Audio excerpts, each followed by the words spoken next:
दोस्तों, शक्तिहीन होना हम में से किसी को भी पसंद नहीं होता है। असहाय या अशक्त होने पर हम दुखी हो जाते हैं। कोई भी अपनी शक्ति को घटाना नहीं चाहता है, बल्कि सभी अपनी शक्ति को बढ़ाना चाहते हैं।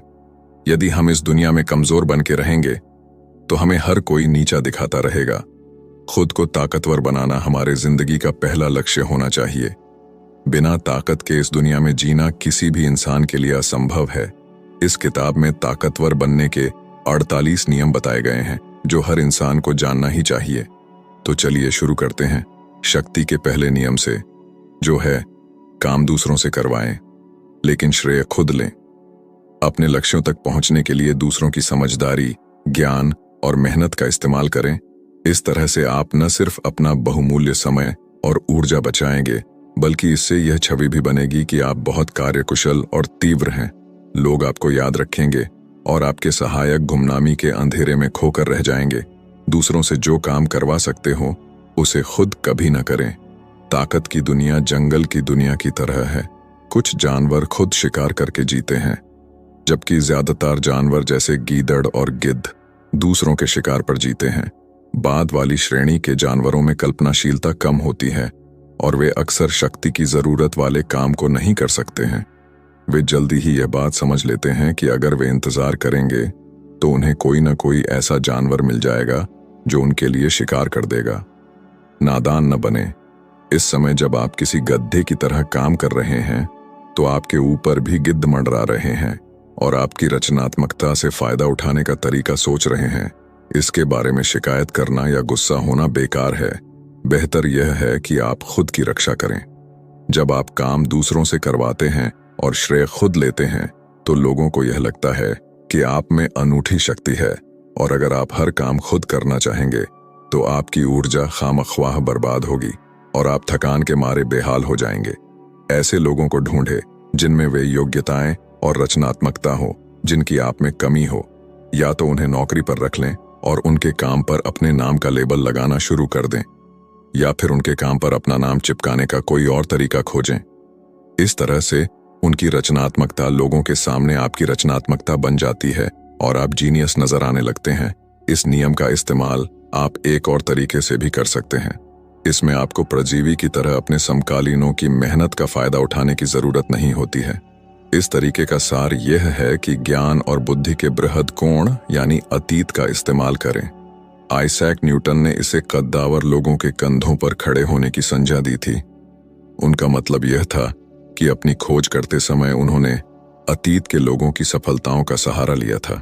न्यूटन ने प्राचीन युग के वैज्ञानिकों के ज्ञान का भरपूर लाभ उठाया था और वह यह बात जानते थे कि शेक्सपियर ने दूसरों की कहानियों पर नाटक लिखे। उन्होंने बहुत सारे संवाद भी दूसरों से चुराए थे। इसलिए ऑथर कहते हैं कि यदि आप खुद से सीखते हैं तो आपकी पूरी जिंदगी ऐसे ही गुजर जाएगी। इसीलिए आप दूसरों से सीख सकते हैं। उनकी निपुणता को आप अपनी निपुणता बना सकते हैं। दोस्तों, आपके पास दो रास्ते हैं। या तो मौलिक काम करने की कोशिश में जिंदगी भर मेहनत करें, लगातार गलतियां करें, अपना समय और ऊर्जा बर्बाद करें, या फिर अतीत की गलतियों से सीखकर खुद को विजयी बना लें। जैसा बिस्मार्क ने एक बार कहा था कि मूर्ख कहते हैं कि मैं अपने अनुभव से सीखता हूं और समझदार कहते हैं कि मैं दूसरों के अनुभव से लाभ उठाना पसंद करता हूं। चैप्टर नंबर 2 है अपने इरादों को छिपा कर रखें। ज्यादातर लोग खुली किताब की तरह होते हैं। वे अपने मन की बात तत्काल कह देते हैं। वे मौका मिलते ही अपने विचार प्रकट कर देते हैं। वे अपनी योजनाओं और इरादों के बारे में लगातार बोलते रहते हैं। वे ऐसा कई कारणों से करते हैं। पहली बात यह है कि अपनी भावनाओं और भावी योजनाओं के बारे में बातें करने की इच्छा बहुत आम और स्वाभाविक होती है। अपनी जुबान पर लगाम कसना और अपनी बातों पर नियंत्रण रखना मुश्किल होता है।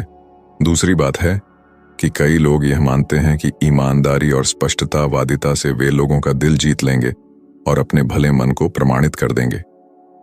ईमानदारी दरअसल एक भोतर हथियार है जिससे कटता कम है, खून ज्यादा बहता है। आपकी ईमानदारी से लोगों को चोट पहुंचने की संभावना ज्यादा होती है। इसलिए समझदारी इसी में है कि शब्दों को नाप तौल कर बोलें। बुद्धिमानी इसमें है कि लोगों से वही कहें जो लोग सुनना चाहते हैं।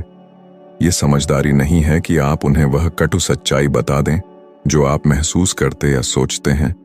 इससे भी महत्वपूर्ण बात यह है कि जब आप अपने इरादों और भावी योजनाओं के बारे में खुलकर बता देते हैं तो आपके बारे में कुछ भी छिपा नहीं रह जाता है। ऐसी स्थिति में लोग न तो आपका सम्मान करेंगे न ही आपसे डरेंगे। ध्यान देने वाली बात यह है कि जिसका लोग सम्मान नहीं करते हैं या जिससे लोग डरते नहीं हैं, उस व्यक्ति के पास शक्ति कभी नहीं आती है। अगर आप शक्ति चाहते हैं तो ईमानदारी को एक तरफ रख दें और अपने इरादों को छिपाने की कला सीखें। अगर आप इस कला में पारंगत हो जाएंगे तो आप हमेशा फायदे में रहेंगे। इरादों को छिपाने की योग्यता के पीछे मानवीय स्वभाव की यह साधारण सी सच्चाई है कि प्रायः हम दिखने वाली चीजों पर भरोसा करते हैं। हम जो देखते और सुनते हैं उसकी सच्चाई पर हम संदेह नहीं करते हैं। अगर हम दिखने वाली चीजों के पीछे दूसरी चीजों के छिपे होने की कल्पना करेंगे तो हम न सिर्फ बहुत थक जाएंगे बल्कि दहशत में भी रहेंगे।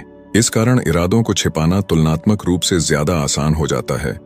ऐसा लक्ष्य या उद्देश्य बताएं जिससे लोग प्रभावित हो जाएं, और जरूरी नहीं है कि आपका असली लक्ष्य वही हो।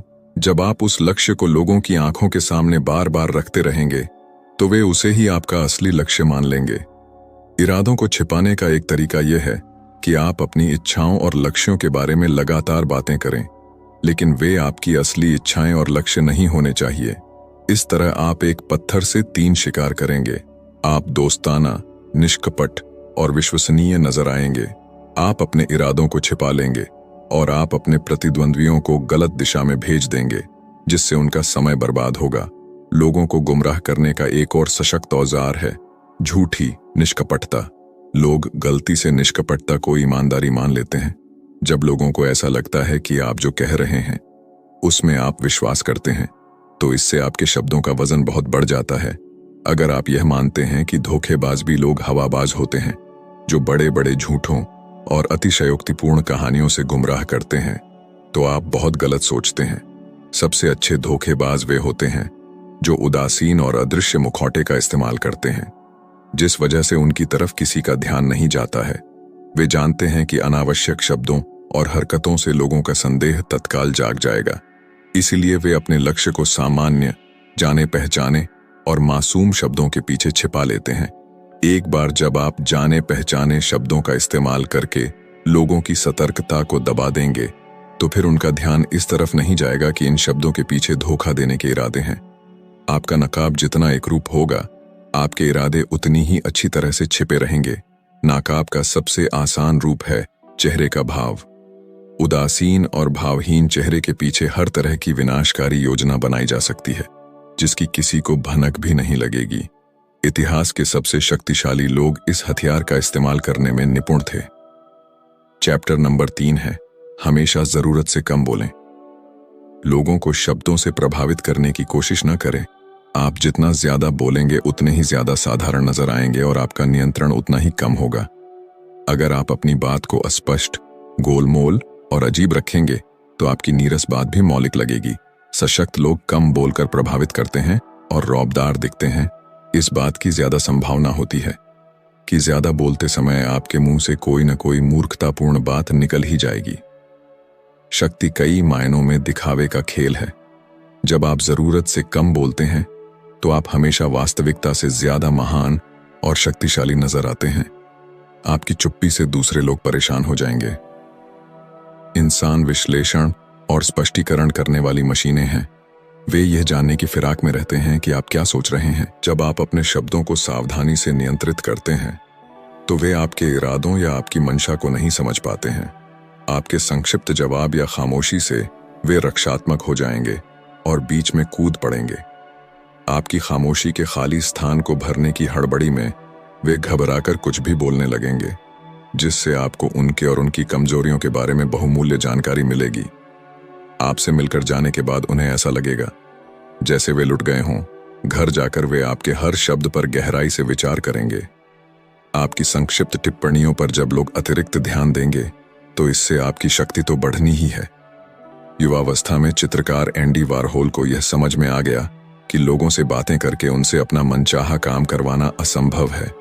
बातों से लोग आपके खिलाफ हो जाएंगे, आपकी इच्छाओं के विपरीत काम करेंगे और अपने दुष्ट स्वभाव की वजह से आपकी अवज्ञा करेंगे। उन्होंने एक मित्र से एक बार कहा था, मैंने यह सीखा है कि जब आप चुप रहते हैं तो दरअसल आपके पास ज्यादा शक्ति होती है। बाद के जीवन में वारहोल ने इस तकनीक का इस्तेमाल बहुत अच्छी तरह किया। इंटरव्यू में वे भविष्यवाणी की तरह बहुत संक्षिप्त वाक्य बोलते थे। वे कोई जटिल और रहस्यमयी बात कह देते थे और इंटरव्यू लेने वाला इस उधेड़बुन में रहता था कि इसका न जाने क्या मतलब होगा। वह सोचने लगता था कि वारहोल के अर्थहीन दिख रहे वाक्यों के पीछे कोई गहरी बात छिपी होगी। वारहोल अपनी पेंटिंग्स के बारे में कभी बातें नहीं करते थे। वे इसके विश्लेषण का काम दूसरों पर छोड़ देते थे। वे अपने काम के बारे में जितना कम बोलते थे, दूसरे लोग उसके बारे में उतनी ही ज्यादा बातें करते थे, और लोग उसके बारे में जितनी ज्यादा बातें करते थे, वारहोल की पेंटिंग्स उतनी ही ज्यादा महंगी बिकती थीं। जरूरत से कम बोलकर आप अपनी शक्ति का नाटकीय को बहुत ज्यादा बढ़ा लेते हैं। इसके अलावा आप जितना कम बोलेंगे, आपके मुंह से कोई मूर्खतापूर्ण या खतरनाक बात निकलने का जोखिम भी उतना ही कम होगा। 1825 में निकोलस प्रथम रूस के सिंहासन पर बैठे। उनके सिंहासन पर बैठते ही उनके खिलाफ विद्रोह होने लगा। ये विद्रोह उदारवादी कर रहे थे, जो आधुनिकीकरण की मांग कर रहे थे। वे चाहते थे कि रूस में यूरोप के बाकी देशों की तरह उद्योग, धंधे और इमारतें बने। दिसंबर के विद्रोह के नाम से मशहूर इस विद्रोह का निर्ममता से दमन करते हुए निकोलस प्रथम ने विद्रोही नेता कोंदरेटी रयलेयेव को मृत्युदंड देने का आदेश दिया। रयलेयेव को फांसी दी जाने के तख्ते पर खड़ा किया गया और उसके गले में रस्सी बांध दी गई। फिर नीचे से तख्ता हटा लिया गया, लेकिन रयलेयेव जैसे ही रस्सी से झूला, रस्सी टूट गई और वह जमीन पर गिर गया। उस वक्त इस तरह की घटनाएं ईश्वर का इंसाफ मानी जाती थीं, और जो व्यक्ति मृत्युदंड से इस तरह बचता था उसे आमतौर पर माफ कर दिया जाता था। जब रयलेयेव अपने पैरों पर खड़ा हुआ तो उसे चोट तो लगी थी, लेकिन उसे यकीन था कि उसकी जान बच गई है। इसलिए वह भीड़ से चिल्लाकर बोला, तुम लोगों ने देखा, रूस वाले कोई भी काम ठीक तरह से नहीं कर सकते हैं। उन्हें तो रस्सी बनानी भी नहीं आती है। एक संदेशवाहक तत्काल यह खबर लेकर सम्राट के पास गया कि मृत्युदंड नहीं दिया जा सका। इस निराशाजनक खबर से चिंतित होने के बावजूद निकोलस प्रथम विद्रोही नेता रयलेयेव के माफीनामे पर हस्ताक्षर करने लगे। लेकिन तभी उन्होंने संदेशवाहक से पूछा, क्या इस घटना के बाद रयलेयेव ने कुछ कहा था? संदेशवाहक ने जवाब दिया, उसने कहा था कि रूस वालों को तो रस्सी बनानी भी नहीं आती है। सम्राट ने माफीनामे को फाड़ते हुए कहा, अगर ऐसी बात है तो हम उसकी बात को गलत साबित करके दिखा देंगे। अगले दिन रयलेयेव को दोबारा फांसी के फंदे पर लटकाया गया और इस बार रस्सी नहीं टूटी। यहां पर एक सबक सीख लेने की जरूरत है कि मुंह से एक बार बाहर निकल जाने के बाद आप शब्दों को दोबारा नहीं लौटा सकते हैं। उन्हें नियंत्रण में रखें। व्यंग्य के प्रति खास तौर पर सावधान रहें। आपके व्यंग्य बाणों से आपको क्षणिक संतुष्टि तो मिल सकती है, लेकिन बदले में आपको उनकी बहुत ज्यादा कीमत चुकानी पड़ती है। चैप्टर नंबर 4 है, प्रतिष्ठा पर बहुत कुछ निर्भर करता है। हर कीमत पर इसकी रक्षा करें। प्रतिष्ठा शक्ति की नींव है। सिर्फ प्रतिष्ठा के माध्यम से ही आप दबदबा कायम कर सकते हैं और विजय पा सकते हैं। एक बार भी फिसल जाने पर आप असुरक्षित हो जाएंगे और आप पर सभी दिशाओं से हमला होने लगेगा। ऐसी प्रतिष्ठा बनाएं कि उस पर कोई हमला न कर सके। हमेशा संभावित हमलों के बारे में सचेत रहें और उनके होने से पहले ही उन्हें खत्म कर दें। इस दौरान अपने शत्रुओं की प्रतिष्ठा में सेंध लगाकर उन्हें नष्ट करना सीखें। फिर दूर खड़े हो जाएं और जनता को उनकी आलोचना करने दें। हमारे चारों तरफ के लोग, भले ही वे हमारे सबसे पक्के दोस्त हों, परंतु उनके चरित्र में ऐसे खुफिया गलियारे होते हैं जिन्हें वे प्रकट नहीं करते हैं। अगर हम इस बारे में ज्यादा सोचेंगे तो हम परेशान हो जाएंगे, क्योंकि जब तक हम उन्हें पूरी तरह से नहीं जानते हैं तब तक हम उनका मूल्यांकन कैसे कर सकते हैं। इसलिए हम इस तथ्य को नजरअंदाज कर देते हैं और सिर्फ दिखावे के आधार पर ही लोगों का मूल्यांकन करते हैं। हमारे मूल्यांकन का आधार वह होता है जो हमारी आंखों को साफ नजर आता है। कपड़े, मुद्राएं, शब्द, कार्य। समाज में प्रदर्शन ही हमारे सारे मूल्यांकनों का पैमाना होता है। आप किसी दूसरे तरीके से विश्वास उत्पन्न नहीं कर सकते हैं। आपकी एक गलती या आपके हुलिये में एक भी अजीब या अकस्मात परिवर्तन विनाशकारी साबित हो सकता है। इस वजह से यह बेहद महत्वपूर्ण है कि आप खुद अपनी प्रतिष्ठा बनाएं और उसे बनाए रखें। यह प्रतिष्ठा दिखावे के खतरनाक खेल में आपकी रक्षा करेगी। यह प्रतिष्ठा लोगों की पैनी आंखों को यह पता नहीं चलने देगी कि आप सचमुच कैसे हैं। इससे आप दुनिया से अपनी शर्तों पर अपना मूल्यांकन करवाते हैं। शुरुआत में आपको किसी एक विशेष गुण की प्रतिष्ठा बनाने के लिए मेहनत करना चाहिए, चाहे यह उदारता हो या ईमानदारी या चतुरता। वह गुण आपको दूसरों से अलग कर देता है और इसके कारण दूसरे आपके बारे में बातें करने लगते हैं। इसके बाद आप अपनी प्रतिष्ठा का प्रचार ज्यादा से ज्यादा लोगों में करें। हालांकि यह काम बहुत समझदारी से करना चाहिए। धीरे धीरे प्रतिष्ठा बनाएं और इसकी नींव मजबूत बनाएं। कुछ समय बाद जंगल में लगी आग की तरह तेजी से फैल जाएगी। ठोस प्रतिष्ठा आपके वजन को बढ़ाती है और आपकी मेहनत के बिना आपकी शक्तियों को बढ़ा चढ़ाकर दिखाती है। यह आपके चारों तरफ आभा मंडल भी बना सकती है, जिससे लोगों के मन में आपके प्रति सम्मान, यहां तक कि भय भी जाग जाए। द्वितीय विश्व युद्ध के दौरान उत्तर अफ्रीकी रेगिस्तान में लड़ते समय जर्मन सेनापति अर्तिन रोमल ने चालाकी और धोखेबाजी की प्रतिष्ठा बना ली थी, जिससे उनसे लड़ने वाली हर सेना दहशत में आ जाती थी। हालांकि उनकी सेना मुट्ठी भर बची थी और ब्रिटिश टैंकों की संख्या उनसे 5 गुना ज्यादा थी। लेकिन रोमल के आने की खबर सुनते ही पूरे के पूरे शहर खाली हो जाते थे। अपनी प्रतिष्ठा को किसी एक विशेष गुण पर आधारित करें। यह इकलौता गुण, चाहे कार्यकुशलता हो या आकर्षण, विजिटिंग कार्ड की तरह आपका परिचय देता है और लोगों पर जादू कर देता है। प्रतिष्ठा किसी खजाने की तरह कीमती है, इसलिए इसे सावधानी पूर्वक हासिल करें और सुरक्षित रखें। खासकर शुरुआत में आपको दृढ़ता से इसकी रक्षा करनी चाहिए और इस पर होने वाले हमलों का पहले से ही अनुमान लगा लेना चाहिए। दूसरी तरफ किसी दूसरे की प्रतिष्ठा पर हमला करना बहुत कारगर अस्त्र है, खास तौर पर जब वह आपसे ज्यादा शक्तिशाली हो। इस तरह के युद्ध में नुकसान उसी का होता है, क्योंकि खोने के लिए उसी के पास ज्यादा होता है। अगर वह आप पर पलटकर हमला करेगा तो उसके सामने एक छोटा लक्ष्य होगा, क्योंकि आपकी प्रतिष्ठा अभी कम है। लेकिन इस रणनीति का प्रयोग बहुत सूझबूझ से करना चाहिए। यह नहीं लगना चाहिए कि आप ओछे प्रतिशोध में उलझ रहे हैं। अगर आप चतुराई से अपने दुश्मन की प्रतिष्ठा को धूमिल नहीं कर पाए तो अनजाने में ही आप अपनी प्रतिष्ठा को धूमिल कर लेंगे। कभी भी किसी पर हमला करते समय ज्यादा दूर तक न जाएं, क्योंकि इससे उसकी गलतियों पर कम और आपके प्रतिशोध पर ज्यादा ध्यान देने लगेंगे। अगर आपकी प्रतिष्ठा ठोस बन चुकी हो तो अपने विरोधी को कमजोर करने के लिए अधिक सूक्ष्म रणनीतियों का प्रयोग करें, जैसे व्यंग्य या मखौल। इससे लोग आपको मजेदार मस्खरा मानने लगेंगे। शक्तिशाली शेर अपने रास्ते में आने वाले चूहे के साथ मजे लेता है। अगर वह कोई दूसरी प्रतिक्रिया करने लगे तो उसकी भयावह प्रतिष्ठा ही खत्म हो जाएगी। चैप्टर नंबर 5 है, हर कीमत पर सबका ध्यान आकर्षित करें। अपने आसपास के लोगों से ज्यादा चमकदार दिखना एक ऐसी कला है जो जन्मजात नहीं होती है। आपको लोगों का ध्यान आकर्षित करना सीखना पड़ता है। अपने कैरियर की शुरुआत में ही आपको अपना नाम और प्रतिष्ठा किसी एक गुण या छवि से जोड़ लेना चाहिए, ताकि आप दूसरे लोगों से अलग नजर आ सकें। ये छवि कुछ भी हो सकती है, जैसे कपड़ों की विशेष शैली या व्यक्तित्व की कोई अनूठी बात, जिससे लोगों की रुचि जागे और वे आपके बारे में बातें करें। एक बार जब आपकी प्रतिष्ठा स्थापित हो जाती है तो आपके पास एक दिखावे का आसमान तैयार हो जाता है, जिसमें आपका ही सितारा जगमगाता रहता है। यह सोचना गलत है कि आपका यह अनूठा रूप विवादास्पद नहीं होना चाहिए या लोगों की आलोचना बुरी बात है। सच्चाई इसके बिल्कुल विपरीत है। आलोचना से बचने की कोशिश न करें, किसी दूसरे को अपने से ज्यादा कुख्यात न बनने दें। आपको इस बात की परवाह नहीं होना चाहिए कि आपकी तरफ ध्यान क्यों दे रहे हैं। लोगों का ध्यान चाहे जिस कारण से आपकी ओर आकर्षित हो रहा हो, आपको फायदा ही होता है।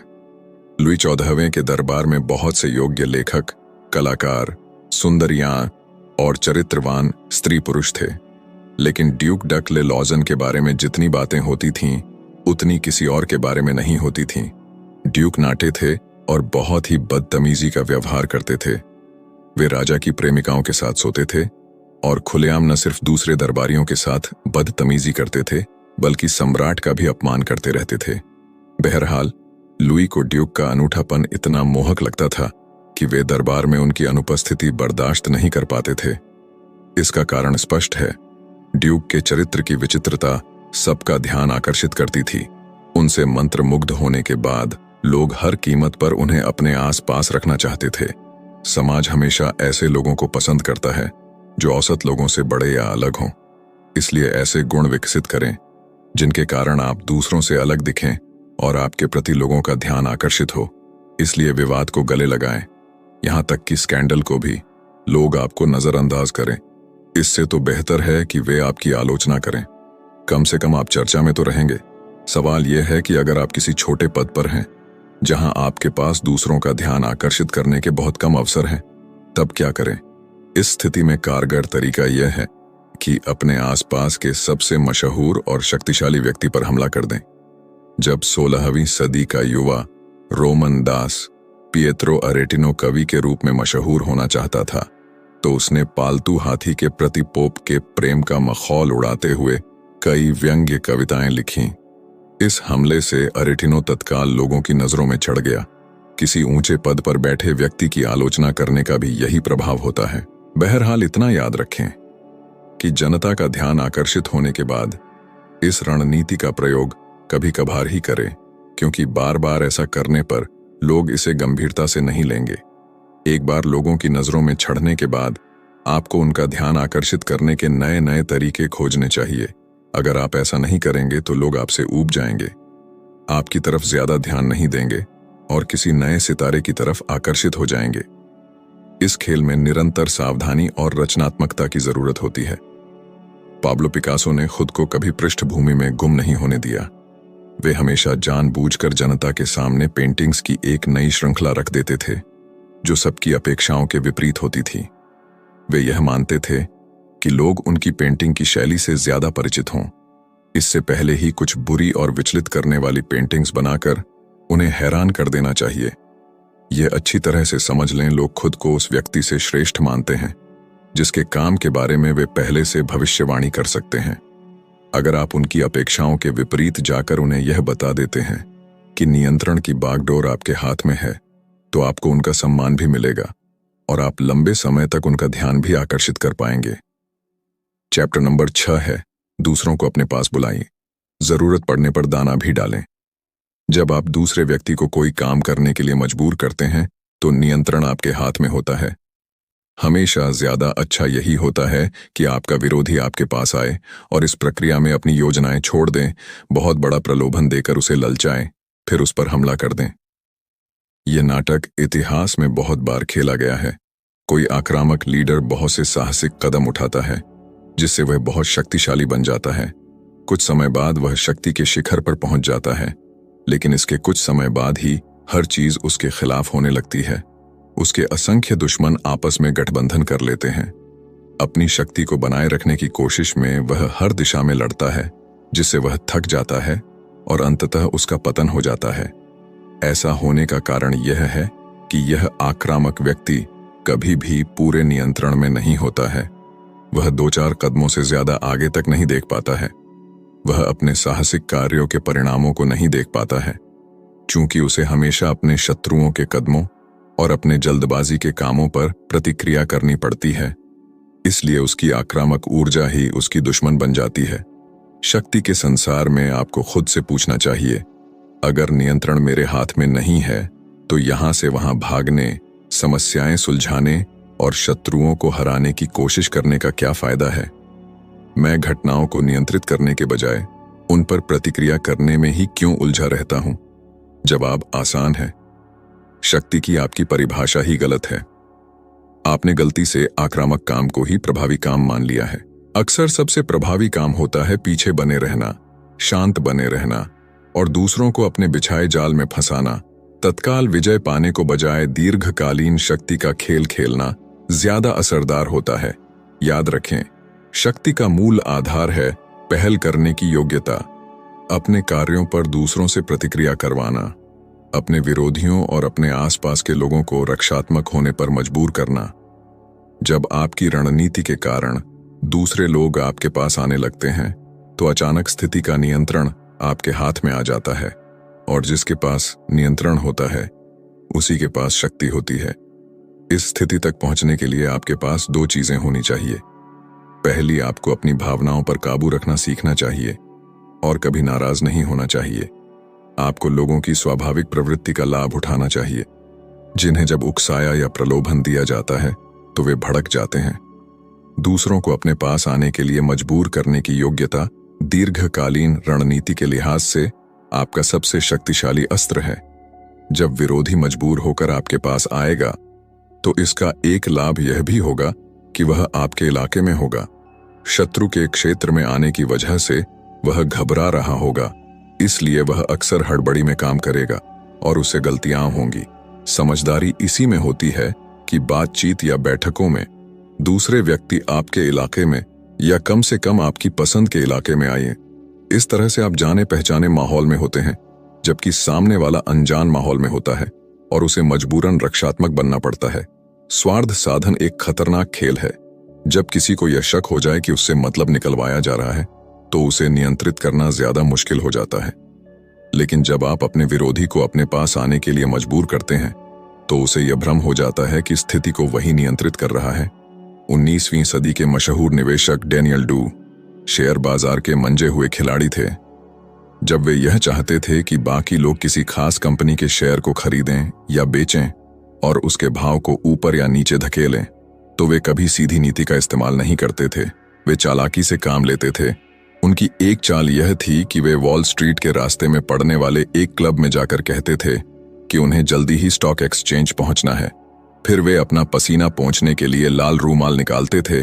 इस रूमाल से एक कागज गिरता था, लेकिन वे उसके गिरने पर ध्यान नहीं देते थे। क्लब के सदस्य हमेशा डू के कदमों को भांपने की कोशिश करते थे, इसलिए उनके जाने के बाद वे लपक कर उस कागज को उठा लेते थे। उस कागज में किसी कंपनी के शेयर के बारे में गोपनीय जानकारी लिखी रहती थी। बात फैल जाती थी और सदस्य उस जानकारी के आधार पर धड़ाधड़ वह शेयर खरीदने बेचने लगते थे और इस तरह डू के हाथों का खिलौना बन जाते थे। हर चीज इस बात पर निर्भर करती है कि आप जो दाना डाल रहे हैं वह कितना मीठा है। अगर आपका जाल आकर्षक है तो आपके दुश्मनों की इच्छाओं और भावनाओं की उलझन उन्हें सच्चाई नहीं देखने देगी। उनका लोभ जितना बढ़ेगा उन्हें उतना ही घुमाया जा सकता है। चैप्टर नंबर 7 है, बहस से नहीं अपने कामों से जीतें। बहस से मिलने वाली क्षणिक विजय दरअसल खोखली होती है। इससे सामने वाले के विचार नहीं बदलते हैं, इसके बजाय उसके मन में द्वेष और दुर्भावना उत्पन्न होती है जो काफी समय तक कायम रहती है। कुछ बोले बिना अपने कार्यों से दूसरों को प्रभावित करना बहुत ज्यादा असरदार होता है, इसीलिए बोलें नहीं बल्कि काम करके दिखा दें। शक्ति के क्षेत्र में आपको अपने कदमों का मूल्यांकन इस बात से करना चाहिए कि दूसरों पर उनका दीर्घकालीन प्रभाव कैसा पड़ रहा है। बहस करके अपनी बात मनवाने या जीतने की कोशिश करने में दिक्कत यह होती है कि आप यकीन से कभी भी यह नहीं कह सकते हैं कि सामने वाले पर इसका क्या प्रभाव पड़ रहा है। हो सकता है वह आपसे सहमत तो दिख रहा हो, लेकिन अंदर ही अंदर आपसे द्वेष कर रहा हो, या फिर शायद आपने अनजाने में कोई ऐसी बात कह दी हो जो बुरी लग गई हो। ध्यान रहे कि सामने वाला अपने मूड और असुरक्षा के आधार पर आपके कहे शब्दों का मतलब निकालता है। अच्छे से अच्छे तर्क की भी कोई ठोस नींव नहीं होती है, क्योंकि हम सब शब्दों की छलावे भरी प्रकृति से वाकिफ होने के कारण उन पर अविश्वास करते हैं।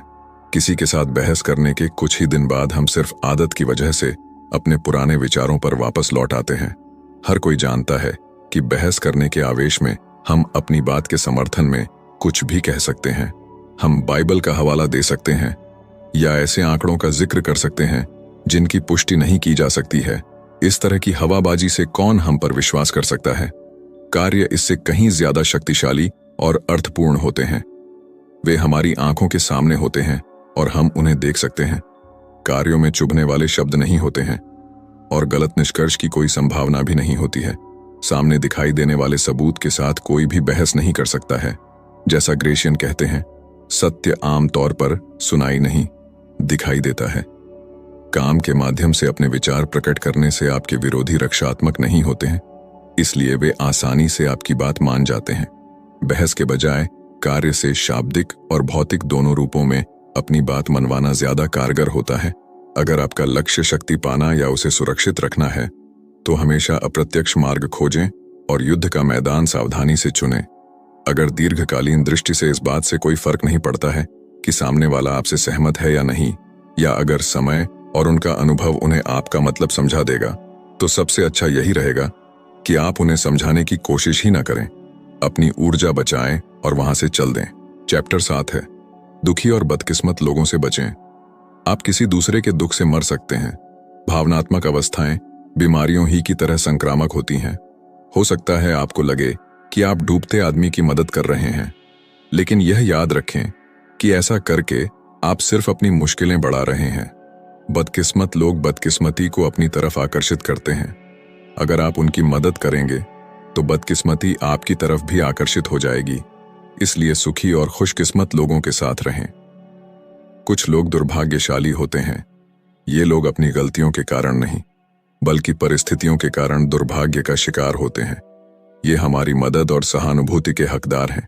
लेकिन कई लोग दुर्भाग्य या दुख के शिकार नहीं होते हैं, बल्कि अपने विनाशकारी कामों और दूसरों पर बुरे प्रभाव के कारण दुर्भाग्य को स्वयं आमंत्रित करते हैं। इन लोगों की मदद करने के बारे में हमें सतर्क रहना चाहिए।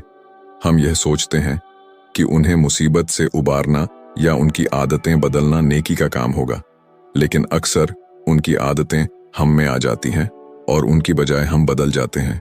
इसका कारण समझना आसान है। इंसान जिन लोगों के साथ रहता है, उनके मूड, भावनाओं और सोचने के तरीकों का उस पर बहुत प्रभाव पड़ता है। इस बात को समझ लें। शक्ति के खेल में यह बेहद महत्वपूर्ण है कि आप कैसे लोगों के साथ जुड़ते हैं। बुरा प्रभाव डालने वालों के साथ जुड़ने में जोखिम यह है कि आप अपना बहुमूल्य समय और ऊर्जा बर्बाद करेंगे। इसके अलावा लोग जब आपको ऐसे लोगों के साथ उठता बैठता देखेंगे तो आपके बारे में उनकी राय अच्छी नहीं होगी। कभी भी बुरे प्रभाव के खतरों को कम न आंकें। बुरे प्रभाव का सिर्फ एक ही समाधान है, बच कर रहें। खतरा यह है कि बुरे प्रभाव डालने वाले ये लोग अक्सर ऐसा अभिनय करते हैं कि दोष उनका नहीं बल्कि परिस्थितियों का है। इसलिए शुरुआत में यह देखना मुश्किल होता है कि उन्होंने दुखों को खुद आमंत्रित किया है। जब तक आप समस्या की हकीकत जान पाते हैं, तब तक अक्सर बहुत देर हो चुकी होती है। आप इस तरह के खतरनाक संक्रमण से खुद को कैसे बचा सकते हैं? जवाब यह है कि आप लोगों का मूल्यांकन इस बात से न करें कि वे अपनी समस्याओं के क्या कारण बताते हैं, बल्कि इस बात से करें कि दुनिया पर उनका क्या प्रभाव पड़ता है। बुरा प्रभाव डालने वालों को इन बातों से पहचाना जा सकता है कि वे दुर्भाग्य को आमंत्रित करते हैं। उनका अतीत बहुत उथल पुथल वाला होता है। बहुत से लोगों से उनके संबंध टूट जाते हैं। उनके कैरियर अस्थिर होते हैं और उनके चरित्र में एक खतरनाक शक्ति होती है, जिससे प्रभावित होकर आप अपनी तर्क शक्ति खो देते हैं। बुरा प्रभाव डालने वालों की इन विशेषताओं को देखकर पहले से ही सचेत हो जाएं। उनकी आंखों से असंतुष्टि के भाव को देखना सीखें। सबसे महत्वपूर्ण बात यह है कि उस पर तरस न खाएं और उनकी मदद करने की कोशिश में खुद न उलझ जाएं। बुरा प्रभाव डालने वालों के पास से दूर भाग जाए, वरना आपको इसके परिणाम भुगतने पड़ेंगे। बुरे प्रभाव का दूसरा पहलू भी उतना ही सही है और इसे समझना शायद ज्यादा आसान है। कुछ लोग अपने खुशनुमा स्वभाव, स्वाभाविक उत्साह और बुद्धिमत्ता के द्वारा खुशी को आकर्षित करते हैं। वे सुख का स्रोत होते हैं और आपको उनके साथ संबंध जोड़ना चाहिए ताकि आप भी उनके सुख में हिस्सेदार बन सकें। चैप्टर नंबर 8 है, लोगों को अपने पर निर्भर बनाना सीखें। अपनी स्वतंत्रता बनाए रखने के लिए आपको ऐसा बनना चाहिए ताकि लोगों को हमेशा आपकी जरूरत पड़े और वे आपको चाहें। आप पर जितना ज्यादा भरोसा किया जाएगा, आपके पास उतनी ही ज्यादा स्वतंत्रता होगी। कुछ ऐसा करें ताकि दूसरे अपनी सुख समृद्धि के लिए आप पर निर्भर बन जाएं। आपकी शक्ति का सबसे बड़ा सबूत यह है कि आप लोगों से अपनी इच्छा के अनुसार काम करवा सकते हो। जब आप लोगों को मजबूर या आहत किए बिना ऐसा करें, यानी जब वे अपनी मर्जी से आपकी इच्छा के अनुरूप काम करें, तो आपकी शक्ति कोई छू भी नहीं सकता है। इस स्थिति में आने का सर्वश्रेष्ठ तरीका निर्भरता के संबंध बनाना है। मालिक को आपकी सेवाओं की जरूरत है। वह कमजोर है या आपके बिना काम नहीं कर सकता है। आप इतनी गहराई तक उसके काम में डूब चुके हैं कि आपको हटाने से उसे बहुत मुश्किल आएगी, या आपकी जगह पर किसी अन्य व्यक्ति को प्रशिक्षण देने में उसका बहुत सा कीमती समय बर्बाद होगा। एक बार जब इस तरह का संबंध स्थापित हो जाता है, तो आपकी स्थिति सशक्त हो जाती है और आप मालिक से अपना मनचाहा काम करवा सकते हैं। आप सिंहासन के पीछे बैठे राजा के उस सेवक की तरह होते हैं जो दरअसल राजा को नियंत्रित करता है। उन लोगों जैसे न बने जो गलती से यह मान लेते हैं कि आत्मनिर्भरता सबसे बड़ी शक्ति है। शक्ति संपन्न बनने के लिए लोगों से संबंध बनाना जरूरी है। आपको समर्थकों, प्यादों या कमजोर मालिकों की जरूरत हमेशा पड़ेगी।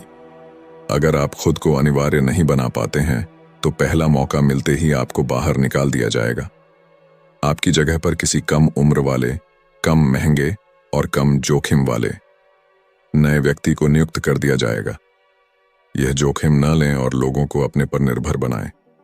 जब सब कुछ आप पर निर्भर होगा तो आपको निकाला नहीं जा सकता है। आपको निकालने का मतलब तबाही है। इसलिए आपका मालिक यह जोखिम कभी नहीं ले सकता है। इस तरह की स्थिति में आने के बहुत से तरीके हैं। उनमें सबसे महत्वपूर्ण है किसी ऐसी योग्यता या रचनात्मक प्रतिभा का होना जिसका कोई विकल्प ही ना हो। आपको जीनियस होने की जरूरत नहीं है। आपको तो बस एक ऐसी योग्यता की जरूरत है जो आपको भीड़ से अलग कर दे। आपको ऐसी स्थिति बनाना चाहिए जिसमें आप तो दूसरा मालिक या संरक्षक आसानी से खोज सकते हो, लेकिन आपका मालिक आपके जितनी विशेष योग्यता वाला दूसरा सेवक आसानी से नहीं खोज सकता हो। और अगर आप वास्तव में अपरिहार्य न हो तो भी आपको अपरिहार्य होने का नाटक करना चाहिए। विशेषतापूर्ण ज्ञान और कुशलता का ढोंग करने से ऊपर बैठे लोग यह सोचेंगे कि आपके बिना उनका काम नहीं चल सकता है। अगर आप इस तरह की स्थिति में आ जाते हैं तो आपसे पीछा छुड़ाने में बहुत बड़ा जोखिम होता है, क्योंकि सभी आप पर निर्भर हैं। यह न सोचें कि अगर आपका मालिक आप पर निर्भर है तो वह आपसे प्रेम भी करेगा। सच तो यह है कि वह आपसे द्वेष करेगा और डरेगा। लेकिन जैसा मैकियावली ने कहा था, प्रेम के बजाय लोगों में डर उत्पन्न करें। डर को तो आप नियंत्रित कर सकते हैं, लेकिन प्रेम को आप कभी नियंत्रित नहीं कर सकते हैं। प्रेम या मित्रता जैसे सूक्ष्म और बदलने वाले भाव पर निर्भर रहने से आप असुरक्षित बनते हैं। लोकप्रिय बनने से अच्छा तो यह है कि लोग आप पर निर्भर रहें और इस बात से डरें कि आपके चले जाने के कितने बुरे परिणाम होंगे। चैप्टर नंबर 8 है, शिकार को निरस्त्र करने के लिए थोड़ी सी ईमानदारी और उदारता का इस्तेमाल करें। धोखा देने का मूल मंत्र है ध्यान भटकना। जिन लोगों को आप धोखा देना चाहते हैं उनका ध्यान भटकाने से आपको धोखा देने का समय और मौका मिल जाता है। दयालुता, उदारता या ईमानदारी के काम से लोगों का ध्यान सबसे अच्छी तरह से भटकाया जा सकता है, क्योंकि इससे उनकी शंका खत्म हो जाती है। इससे वे बच्चे बन जाते हैं और हर तरह की प्रेमपूर्ण मुद्रा को स्वीकार करने के उत्सुक रहते हैं। प्राचीन चीन में इसे लेने से पहले देना कहा जाता था।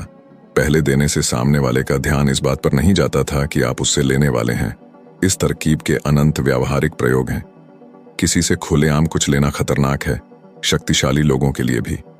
शिकार प्रतिशोध की योजना बनाएगा। जरूरत की चीज मांगना भी खतरनाक है, भले ही आप कितनी भी विनम्रता से मांगें। जब तक सामने वाले व्यक्ति को अपना फायदा नहीं दिखेगा तब तक वह आपकी जरूरत पर ध्यान नहीं देगा। हो सकता है वह इससे चिढ़ भी जाए। लेने से पहले देना सीखें, इससे जमीन नरम हो जाती है। भावी आग्रह का आघात धीरे से लगता है और ध्यान भटकता है। कुछ देने के कई रूप हो सकते हैं। वास्तविक उपहार, उदारतापूर्ण कार्य, एहसान, सच्ची स्वीकारोक्ति। थोड़ी सी ईमानदारी किसी व्यक्ति से पहली बार मिलते समय सबसे अच्छी तरह काम करती है। हम सब आदतों के गुलाम हैं और हमारी पहली छवि लंबे समय तक चलती है। अगर कोई संबंध की शुरुआत में ही यह भरोसा करने लगता है कि आप ईमानदार हैं, तो बाद में इस भरोसे को बदलने के लिए बहुत कोशिश करनी पड़ती है। इससे आपको रणनीति बनाने का काफी मौका मिल जाता है। अक्सर ईमानदारी का एक ही काम पर्याप्त नहीं होता है। जरूरत है ईमानदारी की प्रतिष्ठा की। यह प्रतिष्ठा बहुत से कामों से बनती है जो महत्वहीन भी हो सकते हैं। एक बार यह प्रतिष्ठा बन जाए तो पहली छवि की तरह ही इसे हिलाना भी आसान नहीं होता है। बहुत कम लोगों को उपहार नापसंद होता है, भले ही वह उनके सबसे पक्के दुश्मन ने दिया हो। इसीलिए यह लोगों को निरस्त्र करने का सबसे अच्छा तरीका होता है। उपहार से हमारे अंदर छिपा बच्चा जाग जाता है और हमारा रक्षा कवच ढीला पड़ जाता है। हम अक्सर दूसरों के कार्यों को आलोचना की दृष्टि से देखते हैं, लेकिन हम तोहफे के पीछे छिपी कुटिलता को शायद ही कभी देखते हैं, जिसके पीछे अक्सर बड़े उद्देश्य छिपे होते हैं। तोहफा अपनी चालबाजी को छिपाने का सबसे अच्छा तरीका है। इस रणनीति का प्रयोग सावधानी से करना चाहिए।